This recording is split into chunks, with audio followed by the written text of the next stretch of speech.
नमस्कार दोस्तों, चलिए जानते हैं झारखंड की 25 बड़ी खबरों को केवल 10 मिनट में। लेकिन उससे पहले आप ये वीडियो कहां से देख रहे हैं हमें कमेंट में जरूर बताएं और वीडियो को लाइक करके चैनल को सब्सक्राइब जरूर करें। अन्नदाताओं की आर्थिक स्थिति को मजबूती देने वाली इस महत्वाकांक्षी योजना के तहत 22वीं किस्त का इंतजार अब खत्म होने वाला है। पिछली किस्त 19 नवंबर 2025 को जारी होने के बाद अब केंद्र सरकार होली के त्योहार से पहले किसानों को बड़ी सौगात देने की तैयारी में है। होली से पहले बरसेगी आर्थिक राहत। कृषि मंत्रालय के सूत्रों के अनुसार 22वीं किस्त जारी करने की प्रशासनिक और तकनीकी तैयारियां लगभग पूरी कर ली गई हैं। संभावित तारीख इस साल होली 4 मार्च 2026 को है। ऐसे में संभावना है कि मार्च के पहले सप्ताह या फरवरी के अंत तक किसानों के बैंक खातों में 2000 की राशि हस्तांतरित कर दी जाएगी। सालाना 6000 की सहायता के तहत यह इस साल की पहली और योजना की कुल 22वीं किस्त होगी। सरकार ने मैया सम्मान योजना की लाभार्थी महिलाओं को बड़ा तोहफा देने की तैयारी कर ली है। सरकार की इस योजना के अनुसार 17वीं और 18वीं किस्त एक साथ लाभार्थियों के खातों में भेजी जाएगी। सूत्रों के मुताबिक यह राशि फरवरी के 20 और 29 तारीख के बीच डीबीटी माध्यम से सीधे बैंक खातों में ट्रांसफर की जाएगी। खास बात यह है कि इस बार महिलाओं को 2 महीने की किस्त एक साथ यानी कुल 5000 रुपए मिलेंगे। सरकार का कहना है कि होली जैसे बड़े त्योहार से पहले महिलाओं को आर्थिक राहत देने के उद्देश्य से यह फैसला लिया गया है ताकि वे त्योहार की तैयारियां आसानी से कर सकें। विभागीय स्तर पर लाभार्थियों की सूची और बैंक खातों का सत्यापन अंतिम चरण में है। जैसे ही प्रक्रिया पूरी होगी, राशि डीबीटी के माध्यम से ट्रांसफर कर दी जाएगी। मैया सम्मान योजना से जुड़ी इस राहत भरी खबर से लाखों महिलाओं में खुशी की लहर है। सरकार के इस फैसले को महिला सशक्तिकरण की दिशा में एक बड़ा कदम माना जा रहा है। साथ ही सरकार ने इस योजना के लाभार्थी महिलाओं के लिए एक और ऐलान कर दिया है। कहा है कि मैया योजना के सभी लाभार्थी महिलाओं को अब 20,000 की लोन दिया जाएगा। इस लोन से महिलाओं को सशक्तिकरण की दिशा में अहम भूमिका मिलेगी।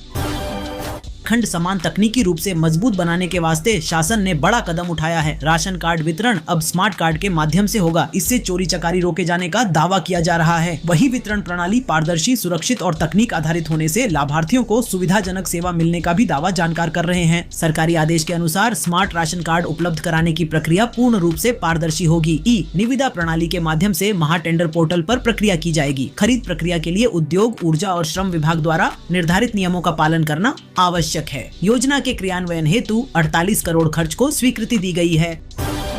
ई श्रम कार्ड योजना, जो पहले केवल श्रमिकों का पंजीकरण और पहचान तक सीमित थी, अब सामाजिक सुरक्षा से भी जुड़ गई है। नई जानकारी के अनुसार ई श्रम कार्ड से पंजीकृत श्रमिकों को 60 वर्ष की आयु पूरी होने के बाद हर महीने 3000 रुपए की पेंशन दी जाएगी। इस योजना का लाभ मजदूरों, रिक्शा चालकों, घरेलू कामगारों, निर्माण श्रमिकों और छोटे किसानों को मिलेगी और बुढ़ापे में यह पेंशन उन्हें नियमित आय का सहारा देगी और सम्मानजनक जीवन जीने में मदद करेगी। सरकार का कहना है कि यह कदम असंगठित क्षेत्र के श्रमिकों को सुरक्षित भविष्य और सामाजिक सम्मान देने की दिशा में एक महत्वपूर्ण पहल है। रांची में नगर निकाय चुनाव के बाद लगभग 1000 चयनित अभ्यर्थियों को नियुक्ति पत्र मिलेंगे। मार्च के पहले या दूसरे सप्ताह में कार्यक्रम आयोजित कर ये पत्र दिए जाएंगे। जेपीएसएससी और जेएसएससी से नई बहाली भी निकलेगी। इनमें बाल विकास परियोजना पदाधिकारी, सहायक प्राध्यापक और खाद्य सुरक्षा अधिकारी जैसे पदों के अभ्यर्थी शामिल हैं। कुछ पदों के लिए साक्षात्कार 25 फरवरी से होंगे, जिनके परिणाम मार्च में आएंगे। अब विभिन्न पदों के लिए चयनित लगभग 1000 अभ्यर्थियों को नगर निकाय चुनाव के बाद नियुक्ति पत्र मिलेगा। संभावना है कि मार्च के पहले या दूसरे सप्ताह में रांची में बड़ा कार्यक्रम आयोजित कर चयनित अभ्यर्थियों को नियुक्ति पत्र दिया जाएगा। साथ ही निकाय चुनाव के बाद जेपीएसएससी तथा जेएसएससी से नई बहाली निकलेगी। जिन अभ्यर्थियों को नियुक्ति पत्र दिया जाना है, उनमें सबसे महत्वपूर्ण झारखंड लोक सेवा आयोग से बाल विकास परियोजना पदाधिकारी सीडीपीओ पद के लिए अनुशंसित 64 अभ्यर्थी हैं। इनमें अनारक्षित श्रेणी के 34, एसएससी श्रेणी के 2, एसटी श्रेणी के 21, BC1 के 1 तथा आर्थिक रूप से कमजोर श्रेणी के 6 अभ्यर्थी सम्मिलित हैं। जेपीएसएससी से ही मेडिकल कॉलेजों में सहायक प्राध्यापक, एनेस्थेसिया पद के लिए अनुशंसित अभ्यर्थियों को भी नियुक्ति पत्र दिया जाना है। झारखंड कर्मचारी चयन आयोग ने सीजीएल परीक्षा के तहत कुछ अन्य अभ्यर्थियों को सफल घोषित किया है, जिन्हें नियुक्ति पत्र दिया जाए। पैन कार्ड को लेकर अपडेट सामने आया है। 2026 के बाद अब हर पैन कार्ड को अपडेट करना बहुत महत्वपूर्ण हो गया है और आधार से लिंक किया जाना जरूरी है। आज के आधुनिक भारत में पैन कार्ड एक महत्वपूर्ण दस्तावेज बन चुका है। यह सिर्फ एक पहचान पत्र नहीं, बल्कि आपकी व्यक्ति पहचान का आधार है। बैंकिंग सेवाओं से लेकर भुगतान तक हर जगह इसका उपयोग होता है। सरकार लगातार इससे जुड़े नए नियमों में सुधार कर रही है ताकि देश की आर्थिक व्यवस्था अधिक पारदर्शी और मजबूत बन सके। डिजिटल इंडिया के तहत पैन कार्ड की भूमिका और भी ज्यादा बढ़ गई है। पैन कार्ड को आधार से लिंक नहीं कराने पर अब भारत सरकार ने आदेश दे दिया है कि अब 25 फरवरी तक पैन कार्ड को आधार से लिंक नहीं करने पर सभी का पैन कार्ड बंद हो जाएगा।